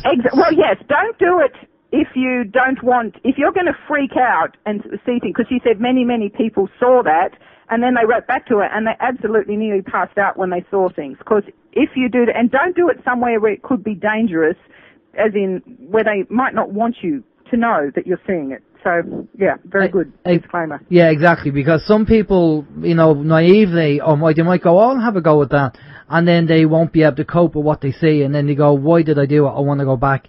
You have to be careful. Yeah. So you have to be careful what you ask for. Now, I don't know whether that works. I've seen the video of the girl talking about it. This is going back probably 2 years ago. I seen this video, and the girl says, I kept saying this, and all of a sudden I start seeing people who they really are. And I've spoke to mediums and spiritual people who've said they're so kind of tuned in now that they actually see the energies on the street. They'll actually be able to pick them out, the negative energies. And I think people are getting more and more sensitive to this kind of energy. Even if they don't see it, sometimes they feel it, and they just say, I mean, this is why over here in Ireland, years and years, I heard the saying, God, that person gives me a bad vibe. And basically what they're doing is they're picking up on that person's vibration. And, you know, and this is a saying in Ireland, you know, well, that person gives me a bad vibe. But I just think that they were picking up on people's vibration, and they just, you know, they were in tune, they were picking it up. And I find as well, when you go to, we have a big shopping centre in Navan, which is in County Meath, and I don't really like going down there, because when you go down, because of all the energies that's in there, I end up coming out like a bull in a china shop, you know, and I'm picking up on other people's energy that's in there, and I'm not a big fan of it, you know. And I just think the more in tune you start getting with yourself and energies, and the more sensitive you get to it, the more you start picking these things up. Okay, and I'll also say that this world is the spiritual thing. There are spiritual laws most of us don't know about, and I think that lady has spotted on something, and somehow it's a legal thing, and that's why the exact words actually can do something. Well, I haven't done it enough yet to explore it enough, and we don't get out and travel about, but I just thought I'd just mention it to people who want to research it further. Yeah, no, there is a video out there that they can go on YouTube and have a look, and the woman talks about it. But I think, as I say, the disclaimer is you have to be careful about it, because you might not like what you see. But the whole kind of consensual thing we've talked about before from a legal point of view, but the same thing with when they talk about whether it's Nibiru, Planet X, or what they're planning to do, the whole idea of, well, they have to tell us, for their plans to work, they have to tell us. If we don't pick it up what's going on, then that's their own tough. Right. That is just your reader who just asked about the greys. I just want him to know there are dozens and dozens of other species. We've got a video on Meditech, which is on YouTube, keeps showing. It's from Disclosure, showing someone in the army saying that they know of at least 64 species. And we've got the book Blue Planet Project, which shows pictures of numerous other species. And there's a book, the Russian Alien Book, which we've muscle tested. We believe that's true. That's got a bunch of other species. And I still, muscle testing, come across a species that aren't even in either. So I think there are hundreds of them out there. You know, it's quite possible that the aliens are as varied as the animals on our planet. I'd definitely say so. We have about 7 minutes left. So, what's the good news from where you are? What's the good news? Is there any good information or vibes coming in of things that are going on globally that you want to share with us? Yeah, the good news is that things are for the people who are getting it. Things are getting stronger, and if you've got things like kinesiology and things, and some of the discoveries that we've had on lately have really helped. So if you want to really help, it's start working on the energies. And so, for example, on meditech.org, we found out that beings can actually walk through mirrors into your room. I think I told that story last time, so have a look at that story about the mirror and what you have to do to stop energies. And when I say energies, I'm talking three-dimensional things walking through mirrors. And the other thing that we've done is the spiritual sword. So going back again, yes, organized religion, very, very evil. Catholic Church is as evil as they come, and yet, you know, God is real, and parts of the Bible are real, or much of it, and the power of Jesus can actually, I'll use Yeshua. So we have found if you see an alien or you see something or you have any kind of a thought, if you use a thing called the spiritual sword. So this comes from the Bible. It's a prayer that people do. There's different armor. And so what happened, there was a time, a number of years ago, we were coming under incredible, immense spiritual attack every night, and I was getting kind of desperate. So I prayed to God to show me, what can I do to stop this? And I got a picture of myself in my sacred space going along, and there was a rock with a sword in it. And I pulled it out, and I looked at it, and I thought, well, this is the sword of Excalibur. And then in that moment, I thought, and this is the sword of the Spirit. And I realized in that moment that you can actually give spiritual death with that. So if you go to rexjuice.com and do what it says there, you can actually use the spiritual sword to give death to any of these things. So if you have nightmares, if you even imagine some creepy thing, you just get out the spiritual sword, doing it the way we do, where you first pray in the name of Yeshua to bind it, and then to give it to you for your ultimate destruction, and in the name of Yeshua you kill it now. You can just find that things can get a lot better, and the more you do that for yourself and your country and the planet, things are going to get better. And the other thing is closing the portal. So more and more of this information coming out. We've got also found, for people who can handle the fact that maybe, God is real and that there are good bits in the Bible, that it's called a mezuzah, but if they stick Bible quotes on different, print out a Bible quotes that we've got there, and you stick them on all the doors around your place, you'll clean up the energy. Because what you need to do is find out if you're being abducted and stop being abducted. You probably are. I've just put a new article up on meditech.org talking about how if you've been abducted, if you get a black light, which is an ultraviolet light, and you go in and inspect your body before you have a shower, you just might see what Michael saw and what I saw sometimes when we'd been abducted, all these really weird fluorescent lights. So like in the dark, go into a dark room or in and get an ultraviolet light and shine it on your body, and you might see stuff. Yeah, so this what happened to Michael after he came back from Mars. He was for a while, for 20 years, he was on Mars watching himself back on Earth, so they left him alone. But once he wasn't on Mars anymore, they weren't watching him. He started getting abducted once a month. That's how we started first learning about all this stuff. And then there was one day, I remember, he called out from the bathroom in the weirdest voice. He said, "Stephanie, come and look at this." We go into the bathroom with all the lights off, got the ultraviolet light. Something made him do this. And on his groin, which is where the scars had appeared, where they're harvesting reproductive material, he had all these bright colours, really bright, like someone had got paint that was violet, apricot, pink, green, and just splotched them all over the place. And after I got abducted, after they took my daughter, a couple of times after that, they abducted me to be with the daughter to help keep her alive. I had this bright yellow on my hands, as though I'd had my hands dunked in bowls while I'm lying there. So it only lasts for about a day or two. A shower washes it off. So what I've just suggested to everyone, I wrote about this in the Mars record, so for all I know, now when they're abducting people, they might be washing it off, but they're probably not worrying about us too much because we're just small fry. So I just suggest to people every night before you have a shower, go into a black room, get a black light, $5 to $20, and just shine it around your body and see if you see any funny colours. Funny enough, we do happen to have an ultraviolet light somewhere. We do. I'm not getting naked. I'm sorry. Yeah, well, not with you anyway. Okay. I'm thinking of positive things today. For a while there, I was so depressed, nothing's good. And finally, I've gotten to thinking, no, there is a small band of people, metaphysical warriors, who can do things. I'll tell you what, the most positive thing I can tell everyone, go and read the Lensman series by E. Doc Smith, and just realize we can do that. It's just we're right now in a book about book number one. But once we get to book number 6, we're going to win. Well, we've heard. Think of that book as a documentary.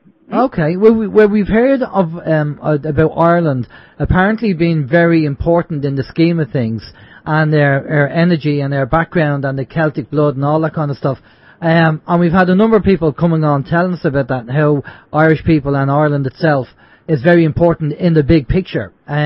So that's something kind of that's of interest. But listen, thanks a lot for coming on, Stephanie. It's been a great interview, great information. Again, the listeners, it's down to them what resonates with them and what they feel is right and what they find interesting, and for them to go off if they're interested in finding out more about kinesiology I have to say that.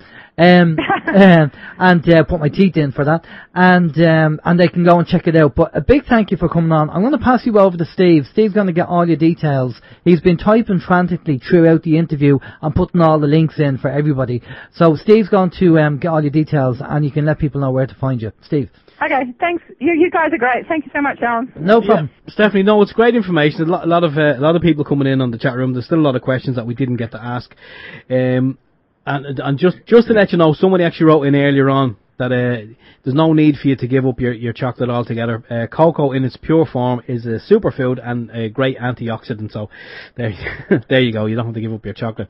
But we do have... I'm sorry, I just have to beg to differ. It's still got caffeine. It's still got substances in it that mimic morphine. It is food of the gods. You know, the gods were not our friends. So I'm just saying, with the muscle testing, once you can muscle test, and you can also muscle test with emotional attachments, you'll start learning things that you didn't know and maybe didn't want to know. Okay, fair enough. Anyway, I have the links here that I have posted up during the show. We have Relfe.com, we have Meditech.org and PerfectHealthSystems.com. And just in closing, do you have any other websites that you want to just maybe mention where people can get some more information, or do you have a YouTube channel also?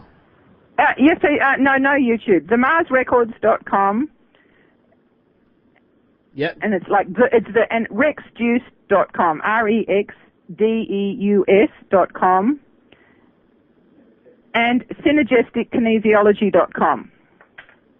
Why could you not have websites with just kind of small names? It's very...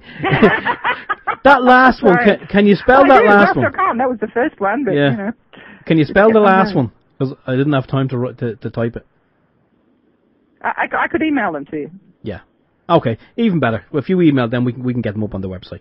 But we have the important ones anyway, so I'm guessing from the... Yeah, that's good. And they've mostly got links to the other ones, so thank you. Great stuff. Okay, brilliant. Stephanie, stay with us there for a minute. What we're going to do is just go to a musical break, and we'll be back after this. This is Open Your Mind Radio on OYMradio.com, UnitedWeStrike.com, and PeoplesInternetRadio.com. We're back. A little bit of Whitesnake there. Is this love? I don't know. Maybe it is, maybe it isn't. Anyway, good information there from Stephanie. Unfortunately, it may not be to everyone's liking, the subject matter, and you know, we have noticed on the chat room there that there are maybe one or two individuals wanting us to touch on bigger subjects. Well, you know, we will touch on the bigger subjects in time. It just so happens that, you know, sometimes we do get onto people, and because of their schedule, they can't agree to a 2-hour show straight away, but they put us on their back burner, so we just have to wait and as the old saying goes, let the chips fall where they may.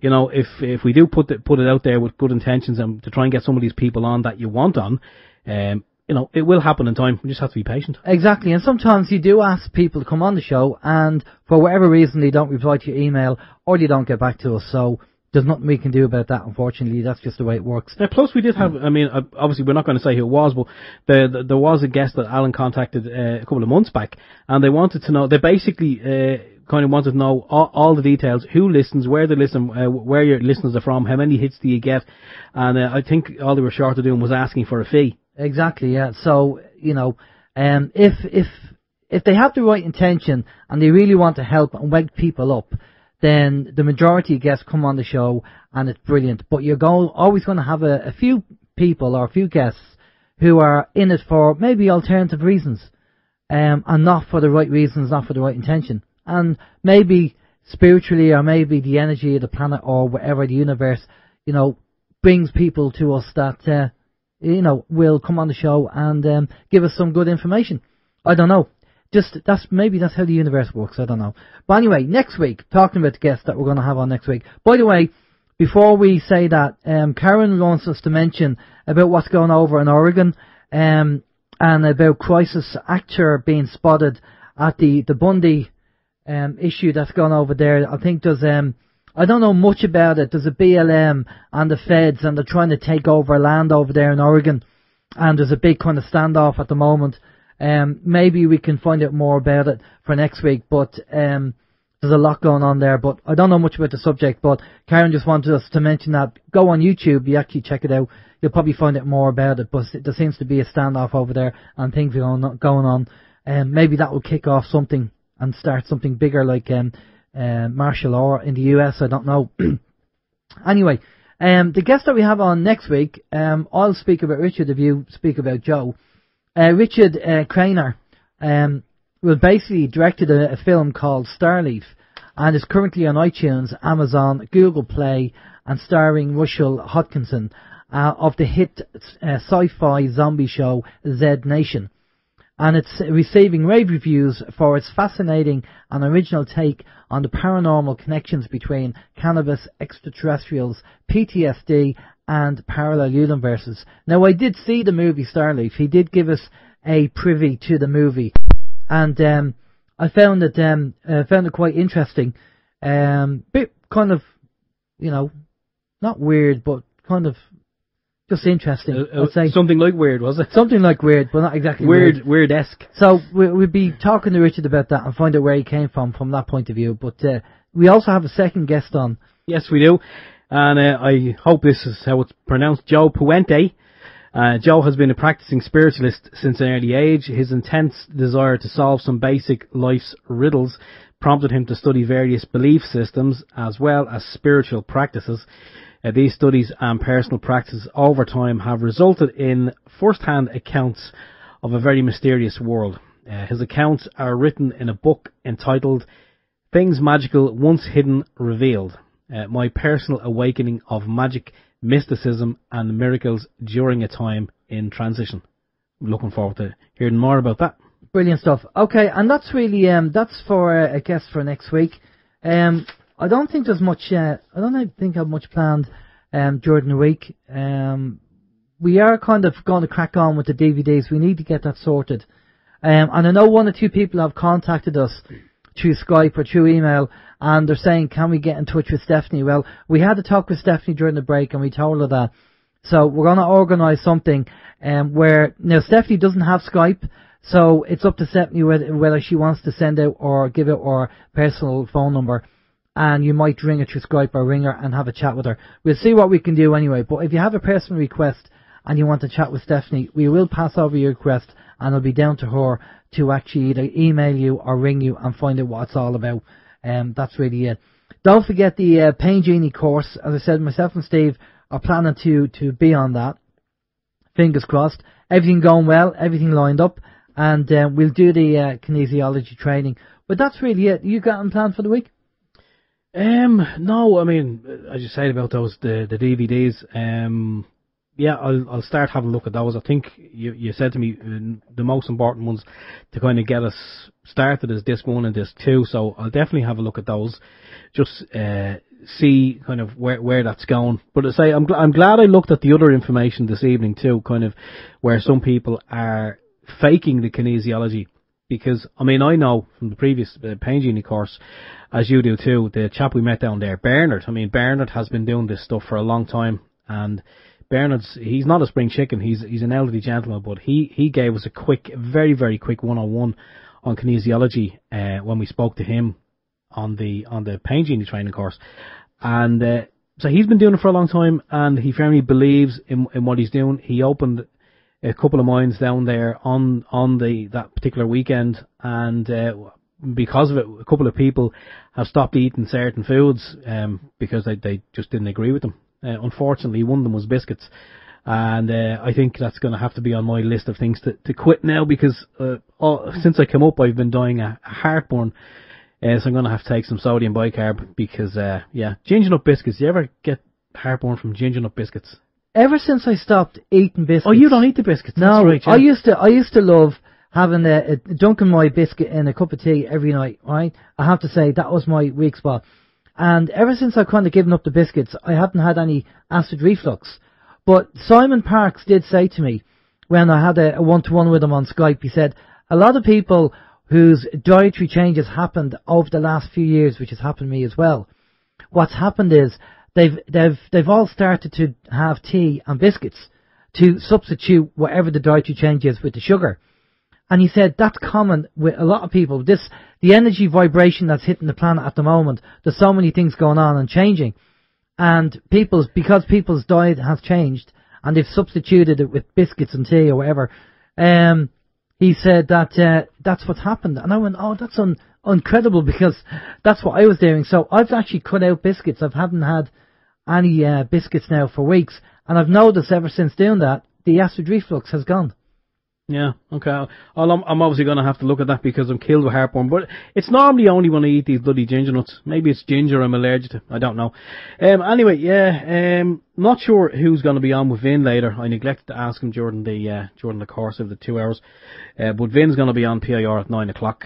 As normal, we're going to be exiting stage left on our own stream. So if you want more interesting and intellectually stimulating conversation and chat and banter, then PIR, People's Internet Radio, is the place to go after we clear the channel. And again, a big well done to everybody on the protests that went out through Ireland yesterday and just turned up, and just brilliant, great to see. Will it work? I know we said at the start of the show with the protesting, will it work? I don't know. I just think it's just unbelievable that the country is in such a state it is, with all the evictions and the businesses closing down. I just don't know where it's going to go, but hopefully with everybody jumping in, and maybe we do need time banking. Maybe that's what we need to do. We need to go back to community. We need to go back to helping each other and getting off the system, getting away from the system, having our own energy, and having our own bartering system set up with the time banking, that we can move away from the government. Because if anything does happen major, globally, and, the ships stop and there's no food and stuff like that, we are going to have to go back to community. That's the only way we're going to survive. So, something to keep in mind anyway, in the back of the mind. But anyway, for myself, Alan James, take it easy, stay safe, and we'll talk to you next week. Bye-bye. Okay, and for myself, Stephen George, we'll do it all again in 7 days' time. Stay tuned, as I say, for Vin on PIR. So, see you all next week, and thanks to everybody in both of the chat rooms for participating and for the questions. We'll do it all again next week. Take care. Bye-bye.